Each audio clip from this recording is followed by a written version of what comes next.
Hoje o Farol recebe com muita alegria a participação da doutora Fernanda Miniti e vai falar um pouco mais sobre contagem de prazo, aposentadoria, enfim, várias informações importantes a doutora Fernanda traz ao nosso programa. Seja bem-vinda mais uma vez, doutora.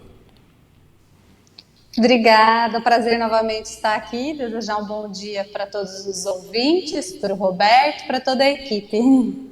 Valeu. E vamos conversar sobre a aposentadoria. Vamos voltar àquele tema da contagem, mudança de regras. O que a senhora nos traz hoje, doutora Fernanda? Tá, então vamos lá. Eu vou explicar um pouquinho mais a fundo, mais detalhado, sobre as regras que estão valendo para se aposentar hoje. Porque muita coisa mudou, não mudaram apenas as regras e a forma de se aposentar, mas também mudou o cálculo. Então aí eu vou trazer as regras e a forma de cálculo de cada uma delas e um comparativo com o que era antes da reforma. Então só para a gente entender, antes de eu passar para minuciar um pouco mais as regras. Como que funcionava para saber, via de regra, claro, cada benefício tinha algumas peculiaridades, mas a base geral, para se calcular o valor de uma aposentadoria, para saber se a pessoa recebe 1.000, 2.000, 3.000, enfim. Como que era feito esse cálculo? O cálculo ele era feito com base numa média.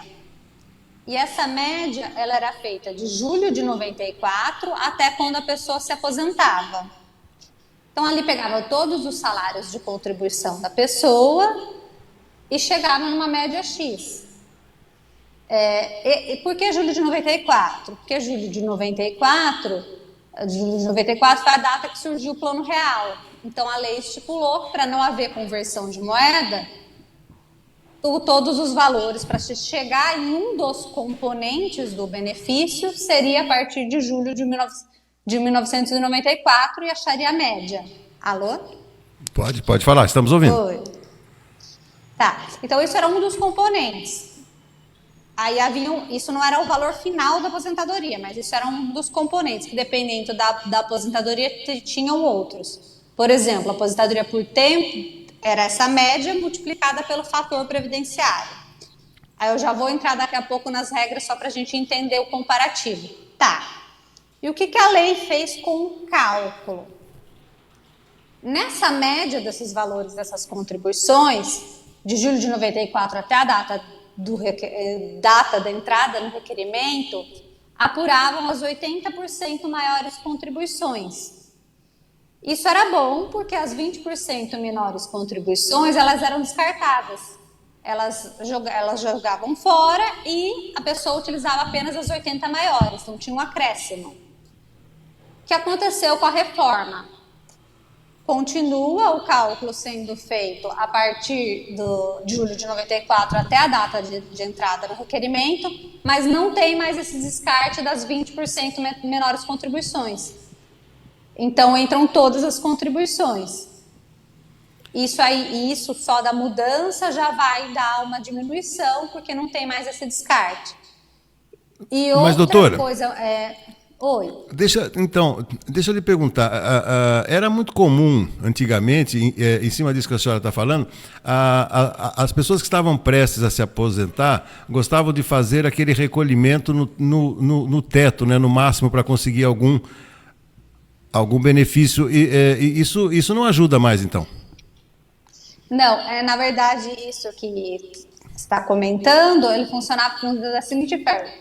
Quem era bem mais antigo fazia isso. Por quê? Há muito tempo atrás, a forma de cálculo ela era feita com base nos últimos 3 anos. Então, o período básico de cálculo, o que a pessoa fazia? Perto dela se aposentar, os últimos 3 anos ela contribuía pelo teto, para dar um valor de aposentadoria pelo teto.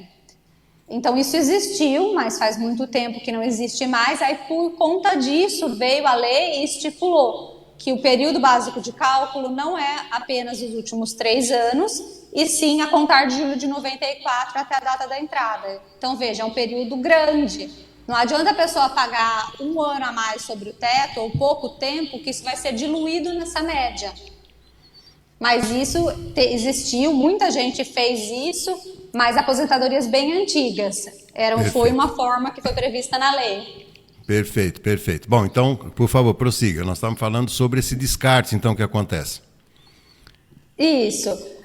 E aí, outra mudança, então, isso foi uma das mudanças do cálculo em si, e uma mudança bem significativa, que antes dessa média era 100% do valor dessas contribuições.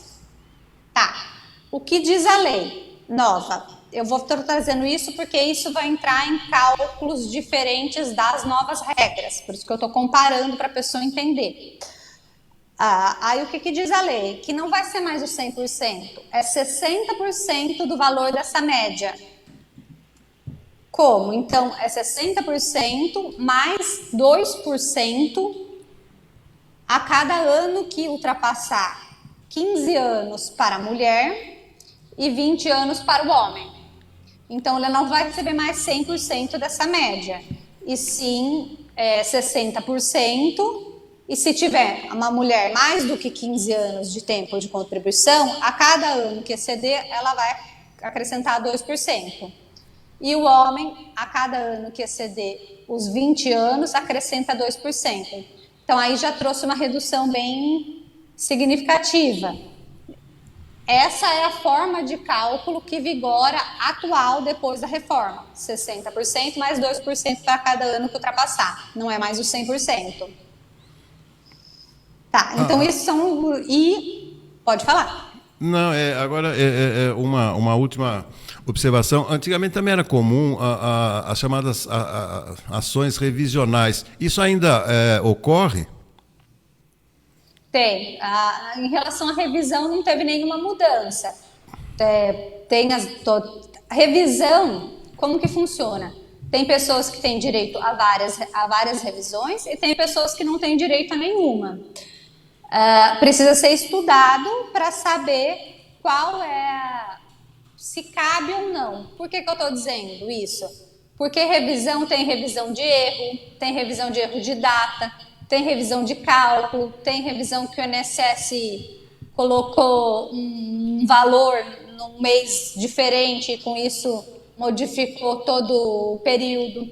Tem revisão por não ter sido incluído uma insalubridade, um período especial, para acrescentar um período rural, revisão do teto, enfim, existem várias revisões e elas ainda vigoram. O que vai dar o direito ou não à pessoa é olhar no caso específico dela se ela se enquadra à revisão. Eu costumo dizer assim, revisão, que é o que muita gente pergunta, revisão só porque o valor está baixo, isso não tem fundamento. Eu recebia tanto e hoje eu estou recebendo menos, minha aposentadoria caiu. Revisão por si pela aposentadoria estar recebendo valor baixo, ela é julgada improcedente e não tem fundamento. Até tem teses que alegam isso, mas são teses que na prática elas não têm procedência. O que não quer dizer que a pessoa não tenha direito a alguma revisão. Aí precisa estudar no caso dela se ela tem ou não revisão. Lembrando que para revisão, toda revisão tem um prazo de 10 anos a contar da data da concessão da aposentadoria, salvo algumas revisões que não tem prazo, que são exceções. Mas quanto à revisão, em relação à reforma, não teve nenhuma mudança. Tá ok. Como é gostoso ouvi-la e como é bom alguém que conheça realmente, porque é um problema que atinge principalmente as pessoas menos favorecidas, com menor capacidade de compreensão, e sempre é bom, né, doutora, a presença de um profissional que oriente não apenas ir buscar os seus direitos junto ao INSS, né? Sim, até porque com essas novas mudanças, aqui eu só trouxe uma diferença básica, mas se for pormenorizar em cada uma delas, em uma outra oportunidade que a gente conversar, vai dar para ver que cada uma das regras tem formas de cálculos diferentes, até mesmo dessa do 60% que eu expliquei. Tem regra que vai ser utilizado os 60%, tem regra que vai utilizar os 100%. E aí muda muito o valor do benefício. Aí então, a pessoa vai poder se aposentar com mais ou menos, né? Então eu proponho um mini debate para a próxima semana. Eu vou estar trazendo alguns casos em concreto e passo para a senhora para que faça essa simulação aqui no nosso programa. Pode ser? Claro, estou à disposição. Perfeito. Tá ok. Vai ser um prazer. Valeu. Muito obrigado, doutora Fernanda Miniti, participando mais uma vez aqui do nosso Farol. Uma ótima sequência da semana para a senhora. Obrigada, eu que agradeço. Um abraço, todo mundo fique com Deus. Até mais. Você também. Muito obrigado.